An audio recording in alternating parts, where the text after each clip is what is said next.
Hey, hi, hello, welcome back to my channel. I'm Jesse, and today I'm bringing you a fall TBR mood reader style. What that means is that I will be talking about books that I would like to get to in the fall months, but it does not mean that I will get to any of these books. It's more so me talking about the kind of vibe that I want to read in these coming months. Mind you, I would really love to read all the books that I mentioned in today's video, but knowing me, knowing how influential my mood is on my reading life, I just can't trust myself. I cannot be trusted. Do not trust the mood reader when they say that they're going to read something. They will read the opposite of that something. I did this back at the beginning of summer, and I really enjoyed talking about more so the vibe that I was going for in the summer months, and I feel like I did kind of capture the vibe of that TBR that I showcased at the beginning of the summer. And I also read some books that I mentioned within that video, so pat on the back from me. I deserve that. Bam. Before we get into it though, today's video has a sponsor. Today's video is being sponsored by Bookfinity. I've worked with Bookfinity a lot in the past, so you've probably heard me mention them before, but I'm gonna mention them again. If you don't know anything about Bookfinity, let me fill you in. If you're looking to discover new books, specifically new books that you're probably going to love, books that fully fit your reading taste, fully fit your reading vibe, Bookfinity is the perfect place, and I mean perfect place, to find specifically curated book recommendations for your reading life. It's a platform that helps you discover your reader type and then will fill your feed with book recommendations. It'll have you take this quiz, which is one of my favorite aspects of Bookfinity. You take the quiz and it will ask you a bunch of questions about yourself, your preferences, the things that you like, the things that you love, the things that you don't love. And after you take the quiz, it will give you your 3 different reader types. The one that you're most like, and then the 2 other types that you're similar to. We've got types like bookworm, world traveler, modern romantic, time traveler, mountain climber, and so many other reader types. It's just such a nice way to kind of encompass who you are as a reader. I really love it, but it also like shook me when I first took it because like it read me to filth. It was like, this is who you are. And I was like, yep, that is who I am. How dare you attack me like that? It's very good at taking the answers that you submit for the quiz and placing you under the correct reader type. The best part about it is what comes after you take the quiz. So after you take the quiz, after you find your reader type, it will then give you a plethora of book recommendations that will fit under your reader type. And it's really nice because the book recommendations are specific to your reader type. There's a high chance that you will love and enjoy the books that it recommends to you. I'm going to leave a link down below in the description to Bookfinity and the quiz. Be sure to go and take the quiz and then come back and tell me your reader type. I want to know your reader type. When it comes to fall time, I want to read books that are like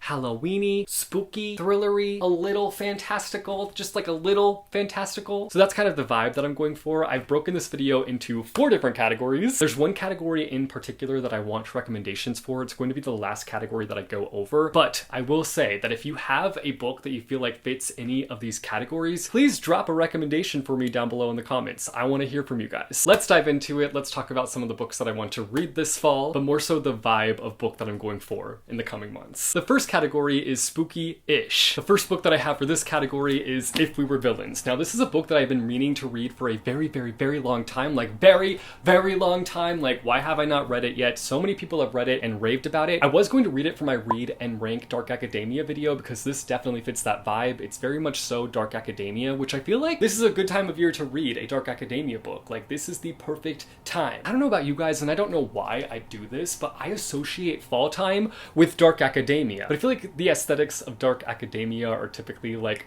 dark and moody and just give off a similar aesthetic to fall time. So maybe that's why I pair them together in my head. What I know about this book is that it takes place kind of in the theater world. So we have all these people within the theater world, and there's lots of rivalries happening and just lots of like competitive nature in this sort of theater scene. Why am I just envisioning a bunch of Rachel Berries just going off on each other? That low-key sounds like a nightmare. And all these characters are playing these roles of things like the hero, the villain, the tyrant, etc., etc. And while they are playing this role on stage, it also reflects who they are in real life. On the opening night of their play, somebody is murdered. Well, I'm not 100% sure that somebody is murdered, but like it alludes to it in the description, like, ooh, violence erupted on opening night and the police got involved and now they have to like convince the police that they're innocent. So like, I'm pretty sure murder happens, okay? And now they are all trying to convince the police that they are innocent. They are putting on this act that they are innocent, but like, I think the truth is that they're all involved. Obviously, I don't know. I haven't read it, but I'm gonna read it. I'm gonna see it. I'm gonna see what happens. I'm gonna get the play-by-play, and I am so excited for that tea. Give me the drama. Give me the secret. secrets. I want to know who killed who, what led to this. I need to know. I need to be in the know. I'm on the outs and I need to be in the ins. It just feels like it's gonna give some spooky vibes. I don't think it's gonna be like the ultimate spooky book, but I feel like there's gonna be some spooks in there. Some like eerie feelings, some uncomfortable feelings, and that's what I am ready to sign up for. Sign me up. Next up is a book that I've been wanting to read since its release, and I've mentioned it several times on this channel. And will this be the year that I get to it? Will it? Probably not, since I have it on a TBR, and when I mention books on a TBR, I tend to never get to them.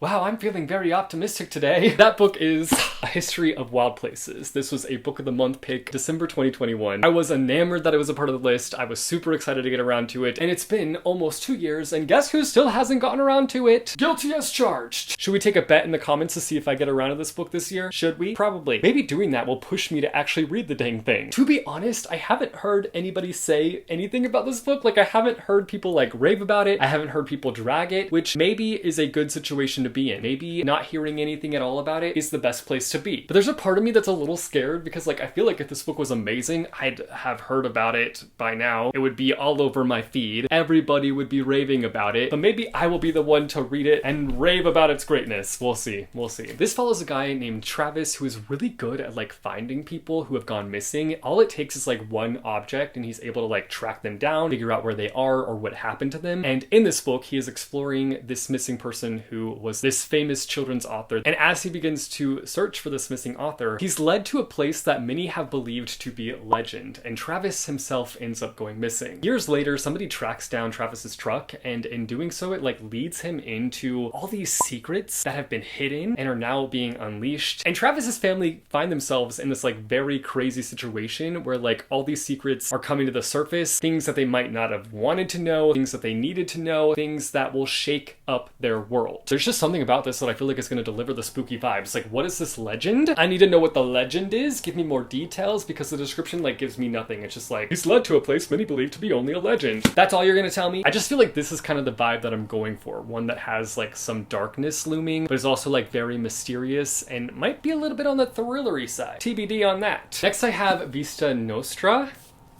I need to look if that's how you say that, honestly. I said that kind of questionably, like, am I in the correct in that pronunciation or am I not? Let's look it up.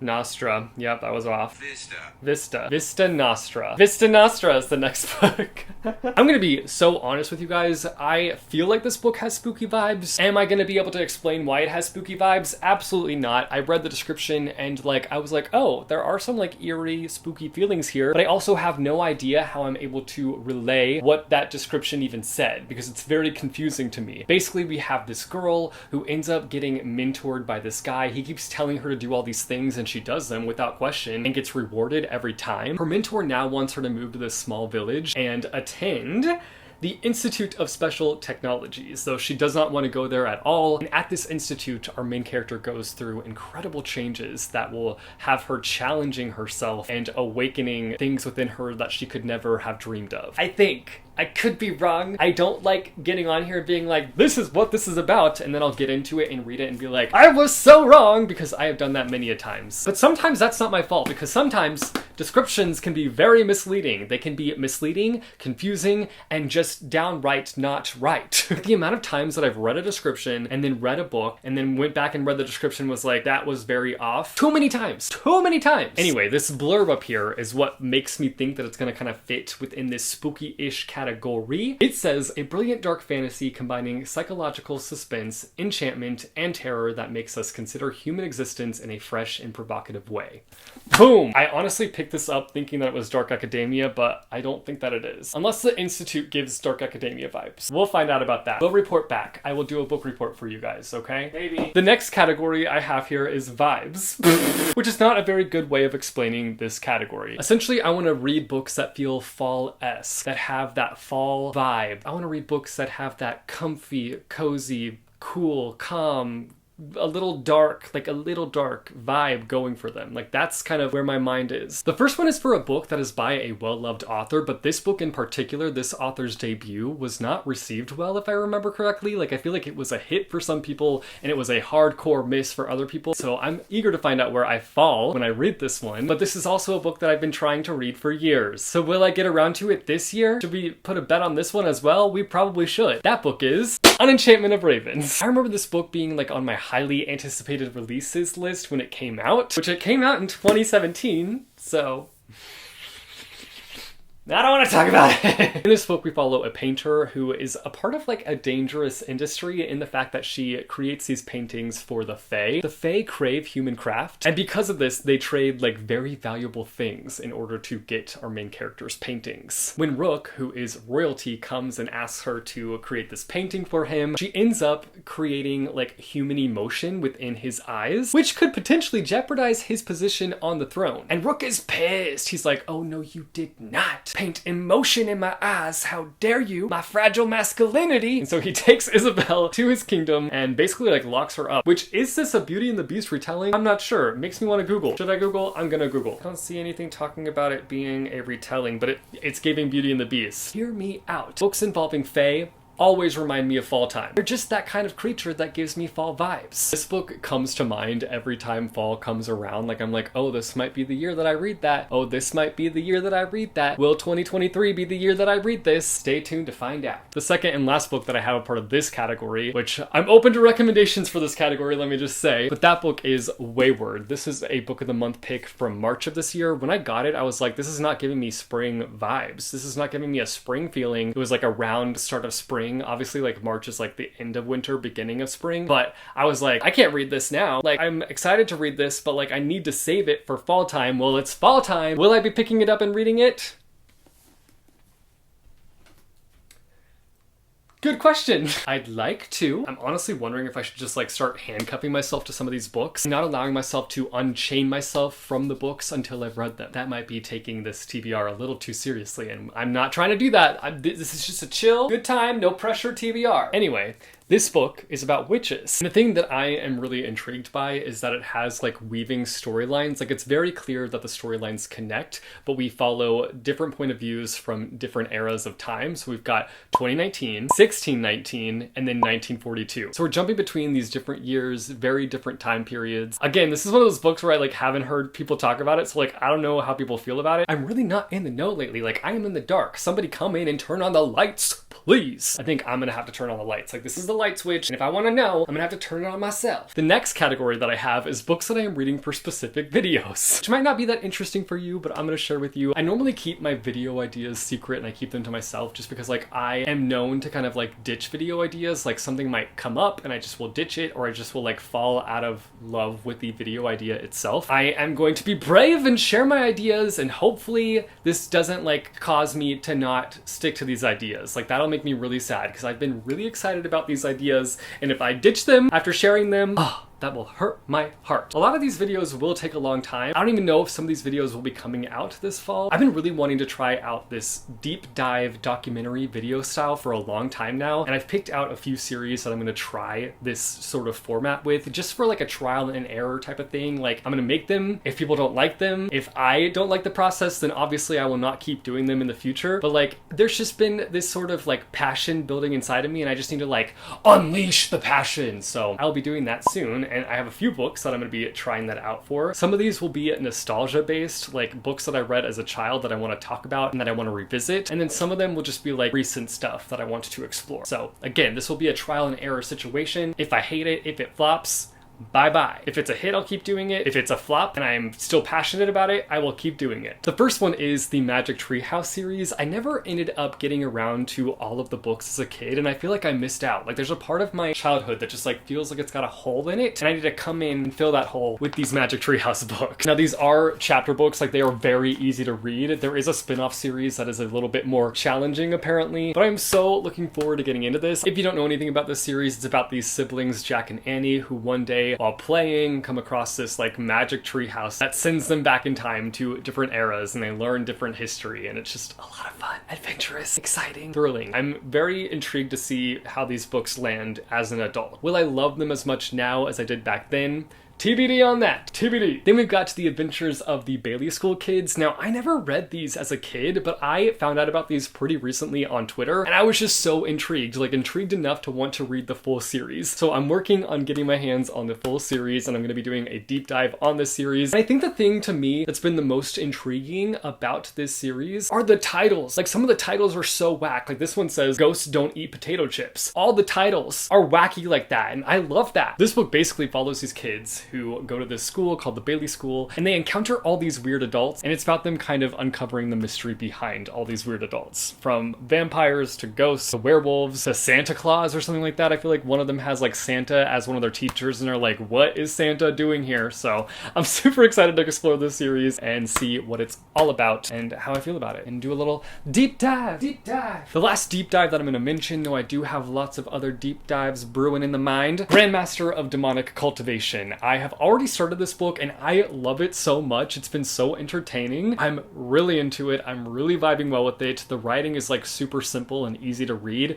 but that doesn't mean it's like bad. It's a very enjoyable reading experience. But basically what this is about, I kind of like dove into my review, and I haven't even finished the book yet. We basically follow this guy who sacrifices himself in order for this demonic cultivator to inhabit this person's body and get revenge for him. That's like the simplest way that I could put it, but there's a lot more to it. I will obviously explain on a deeper level when I get around to the deep dive, but I've been so enjoying this. I need to get back to it because it has been a few weeks since I've picked it up, and I'm only 36 pages into it, but like I've marked so many things. So many things have been marked. I've been marking as I've been reading, and I've just been really enjoying it. Then outside of the deep dives, I've got this book by Olivia Blake called The Masters of Death, which I feel like this book is going to be pretty fitting for this season, and I've already started this one and I have been loving it. Now, the video that I'm working on, I'm basically giving authors a second chance. Like, I might have hated a book by these authors, but I want to give them a second chance and see if their other books might be something that I would enjoy.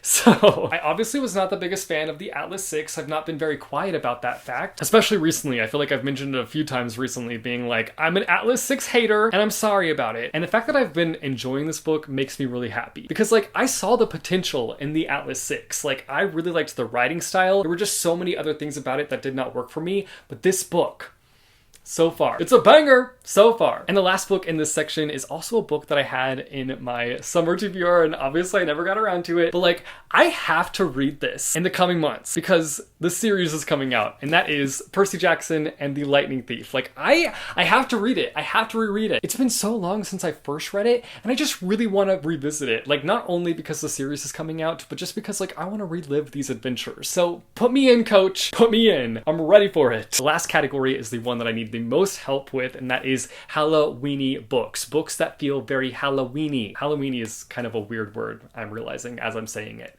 Halloweeny. Just Halloween vibes. Books that have that Halloween feeling. The one book that I have for this category so far is Hooky Volume 2. This is a webtoon series that has been bound into a like graphic novel format. I loved the first book, and so I'm super excited to be reading this one. I've been saving this one for this particular season for Halloween because it has the ultimate Halloween vibes. It's about these sibling witches who are going on an adventure through this like fairy tale world and are trying to become the best witches that they can be. It delivers the ultimate Halloween vibes, and I need more books like this for this category. Let me know if you have recommendations for me down below in the comments. That is it for my fall time mood reader loose TBR. I want to hear about what books you guys are planning to read this fall time. I feel like a lot of you guys are actually good at sticking to TBRs, unlike me. So I want to hear from you guys. Let me know what books you are planning to read this fall. Again, thank you to Bookfinity for sponsoring today's video. Be sure to go and take the Bookfinity book quiz linked down below in the description. It really helps me, so I appreciate you guys for going and clicking that link. If you like this video, be sure to go and hit that like button. If you want to see more bookish content from me, be sure to go and hit subscribe or go and hit that bell icon, and you'll be notified every time I post new videos. As always, thank you guys so much for watching. I hope your day is bright, that tomorrow is brighter. Keep reading what your heart desires, and I will see you soon with a new video. Oh, oh, oh, oh, oh, oh, oh, oh, oh, oh, oh, oh, oh, oh, oh, oh.